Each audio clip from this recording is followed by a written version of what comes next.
So my first camera was a Canon point and shoot. I don't know what the model was. I looked it up. I tried to find it. I did everything I could. I did my research. And I think it's a Canon PowerShot A3400, I believe. It was like $100. It was square. It was black. It was really garbage. And I ended up throwing it up in the air one day because I thought it would be a really cool shot. And I dropped it and it broke.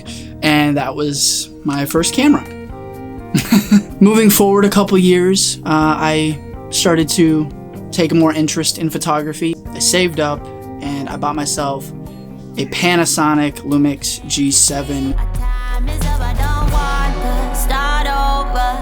Finally some peace and quiet since you left, so don't bother. This is how I feel now. I never had it so good. Had it so good. I never had it so good. Without your love, I know I would. I feel good. I feel good. I never had it so good. Without your love, I know I would. Waking up early in the morning without you by my side, by my side. So this camera kind of sparked my interest. I've been hearing a lot about the GH5, GH4 at the time.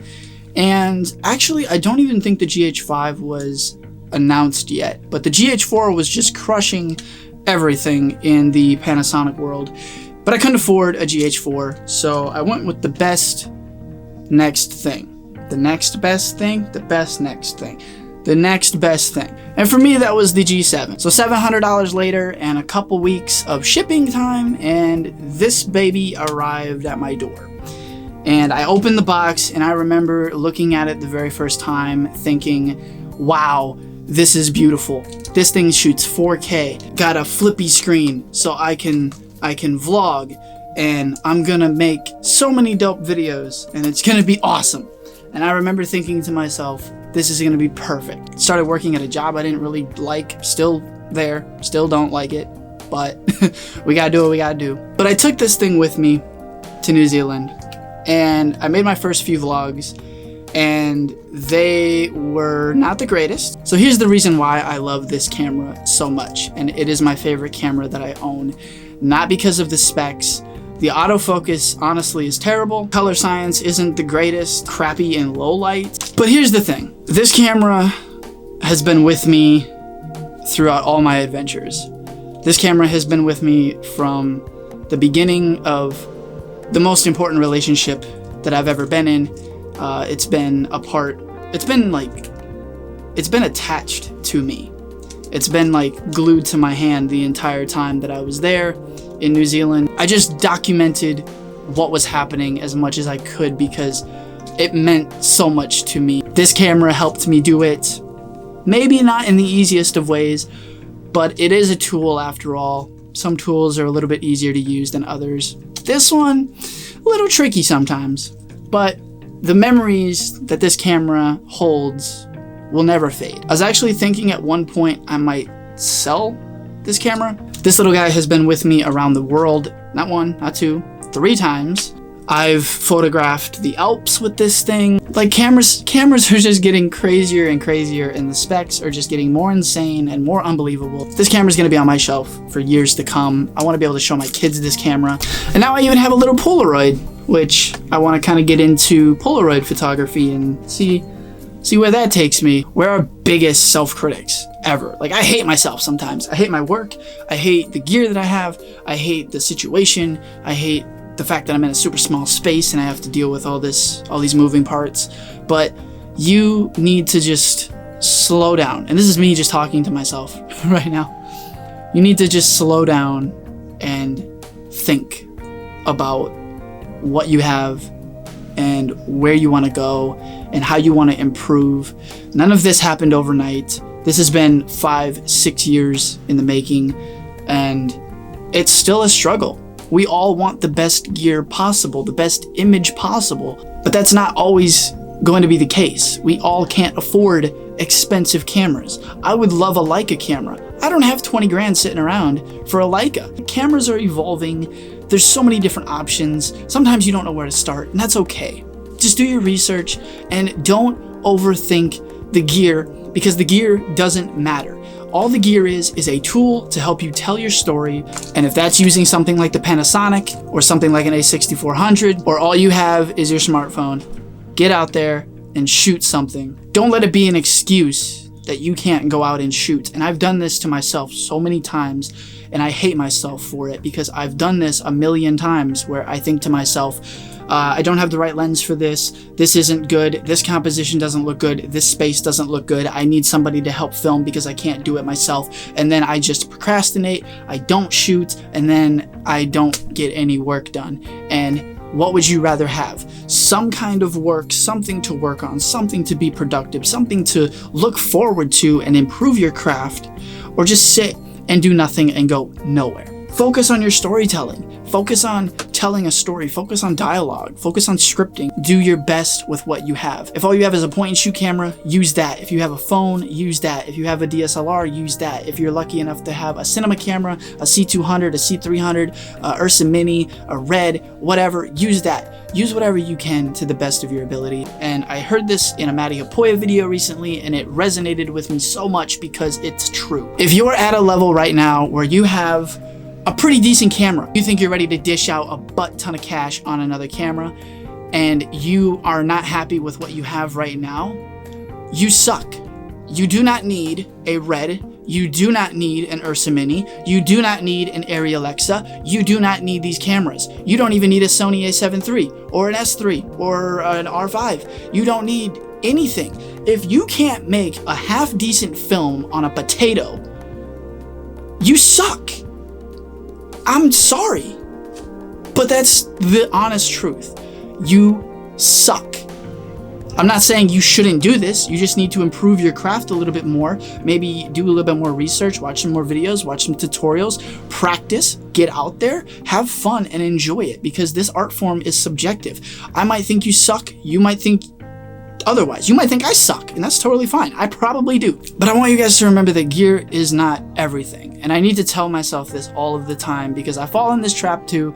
I'm on B&H, I'm scrolling through the used section, and I'm like, I want that, and I need an Osmo, and I need a drone, and I need this. I don't need it. They're just tools to help me tell my story.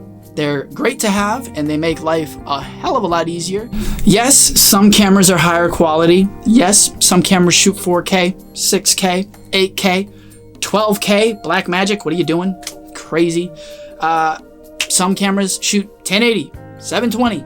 Do you guys want to know something? I shoot all my videos in 4K, but every time I have a slow motion clip, that's in 720, and it's upscaled to 4K. 720. Nobody even knows what that is anymore. Nobody uses that. 720. That's not even full HD. That's standard definition. I get a higher resolution out of my phone. And another quick thing, as you're going about trying to get all the lighting perfect and everything perfect, it doesn't need to be perfect. Just shoot. Have fun with it. This art form is to be able to express yourself. And if you're constantly hating on yourself and hating your work and every little thing that you do, you're not going to improve. You're just going to feel like shit.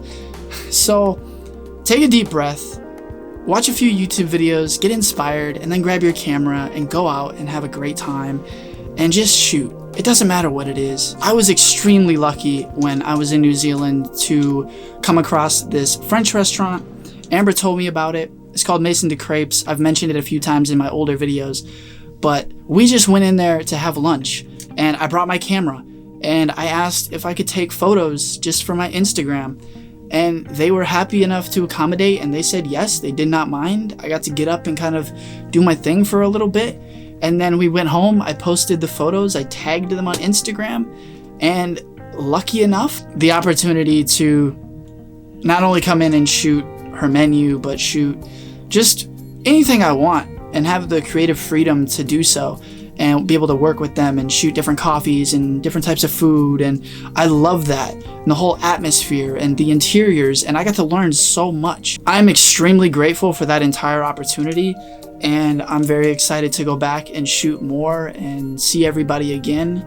And I might even bring my Panasonic with me. More than likely, Probably not gonna shoot with it. I'm gonna use my Sony, but the memory's there, you know? It was a really cool time, really cool memory. And I was so nervous. That's another video in general, if you guys want me to tell you this entire story in a little bit more detail, but I was so nervous. Me being lucky enough for them to end up in Metropole magazine, and it just so happens that the photos that I took of Mason the Crepes ended up in Metropole magazine as well. So just asking if I could take photos for my Instagram turned into a little partnership, friendship kind of vibe, and then learning this whole experience, getting better at my craft, coming in, being able to communicate better, getting better communication skills, and then having that lead into my photos being published in a magazine. That is incredible. Like, sometimes things just fall into place. So it's getting really hot in here. I kind of rambled for over a half hour and my camera reset, and now I have no idea what I've said and what I haven't said. So I don't know where I am in the story or the plot or whatever. So like sometimes you just have to go for it. You just have to full send, no fucks given. If you want something, you have to go out and get it, because you can't sit around and expect everything to happen for you. But if you did like this video, you liked my stories, you liked my advice, if you could call it that, leave a like, subscribe, that would be awesome. I really enjoyed you guys being here with me today. I love you guys. If you want to go check out a filmmaker that's really cool, go check out Danny Gravitz. He has a ton of cool stuff on his channel. He's like a real filmmaker. And he's one of my biggest inspirations right now, and I love his videos so much. So go check him out. Yeah, thank you guys so much for everything. I love you guys. Give it time. Don't expect things to happen overnight. Just keep grinding. Yeah. I'ma go now.